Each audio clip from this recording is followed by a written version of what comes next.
Most gardeners are obsessed with what they add to their soil, but the real problem is how they're destroying it without realizing.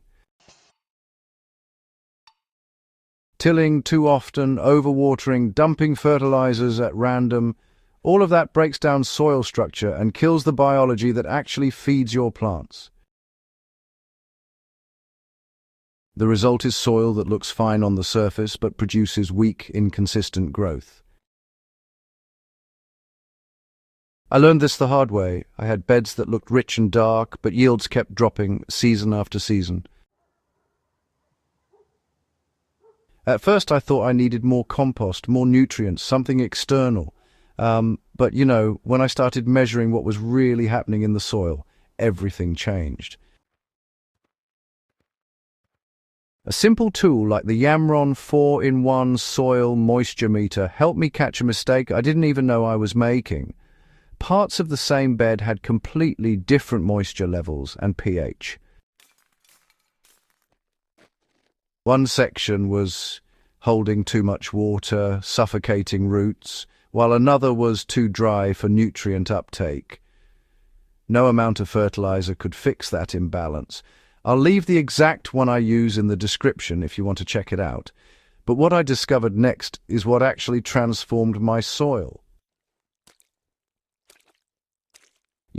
Smart gardeners don't actually build soil by just adding more and more. They build it by managing what's already there. And, well, this is where things start to get really interesting.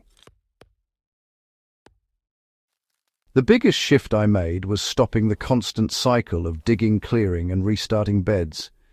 Every time you disturb soil deeply, you break fungal networks, disrupt microbial communities, and expose organic matter to rapid breakdown.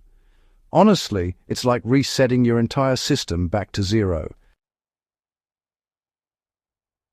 So I stopped. Instead of pulling plants out completely, I began cutting them at the base and leaving the roots in the ground. At first it felt wrong, but within a few weeks I noticed something different.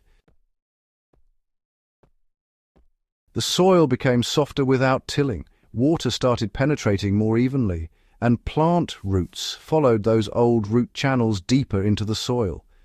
That's when I realized something most gardeners overlook. Roots are not waste, they're infrastructure. Now here's where most advice gets it wrong.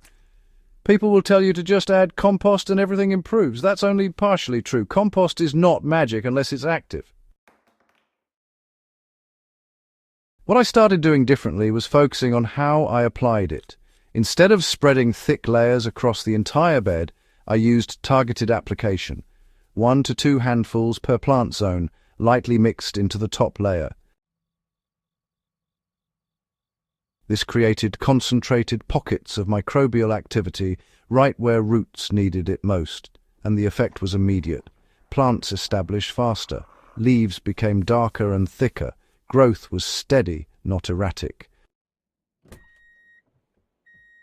But here's the part most people never connect, and this is where soil becomes truly productive. Moisture consistency. You can have the best compost in the world, but if your soil swings between too wet and too dry, microbial life can't stabilize. And without that stability, nutrients stay locked away. In one of my test beds, I had identical soil and compost application. The only difference was how I managed water. One section stayed evenly moist, the other fluctuated. The stable section outperformed the other in every way: growth rate, yield, and plant health.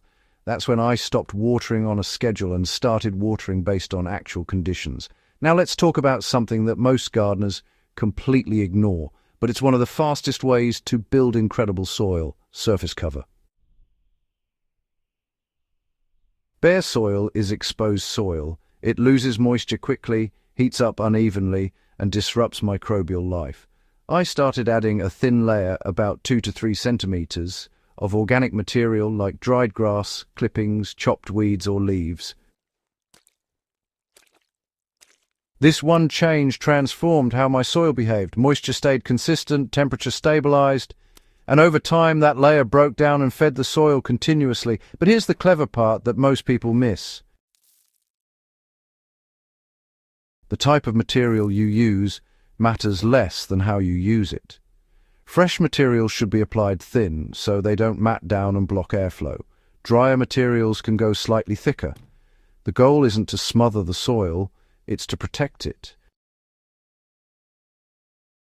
And once that layer's in place, everything underneath starts working better.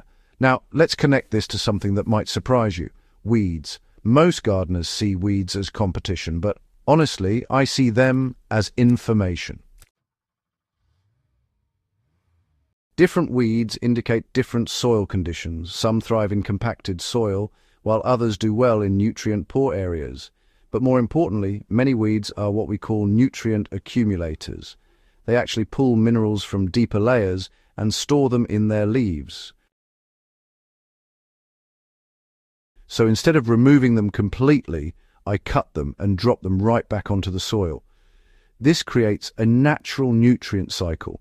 Over time, the soil becomes richer without any external inputs. And, this is where the idea of making amazing soil really starts to make sense.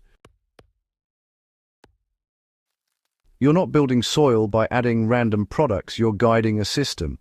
Now, here's where things get even more interesting, especially if you're working with containers or, smaller spaces. Containers behave differently. They dry out faster, heat up quicker, and have limited microbial diversity. So the same principles apply, but with, tighter control. In my container setups, I use smaller amounts of compost more frequently. Instead of large applications, I use a light top dressing every couple of weeks. I also keep a thin mulch layer to reduce moisture loss. The result is more stable growth and fewer issues with nutrient swings. And if you're running hydroponics, the lesson still applies, even without soil. In hydro systems, you're managing balance directly through nutrient solutions. What I learned from soil was restraint. Instead of pushing high nutrient concentrations, I focused on stability, slightly lower levels, but consistent. Plants responded with healthier roots and more predictable growth. So whether it's soil or water, the principle is the same: balance over excess. Now here's something I teased earlier, and it's one of the biggest shifts you can make. Stop chasing quick fixes. Soil improvement is not instant, but it compounds. Every time you protect the surface, maintain moisture, and support microbial life, you're building a system that becomes more productive over time. I've had beds that produced average yields in the first season turn into highly productive systems by the second and third without increasing inputs. That's the difference between feeding plants and building soil. And if you're serious about getting real results, this is where you should focus. Not on the latest product, not on the next trend, but on understanding how soil actually works. If this is the kind of approach you're looking for, practical, tested, and grounded in real results, go ahead and subscribe, because this is what we focus on here. And here's the thing most people don't realize. Once your soil is truly alive, everything becomes easier. Watering becomes more forgiving. Nutrient issues become rare. Plants become more resilient. You spend less time fixing problems and more time harvesting. That's what smart gardeners are really doing. They're not working harder, they're working with the system instead of against it. And once you make that shift, your soil doesn't just improve, it transforms. If you know someone struggling with poor yields or inconsistent growth, share this with them, because chances are they don't need more inputs.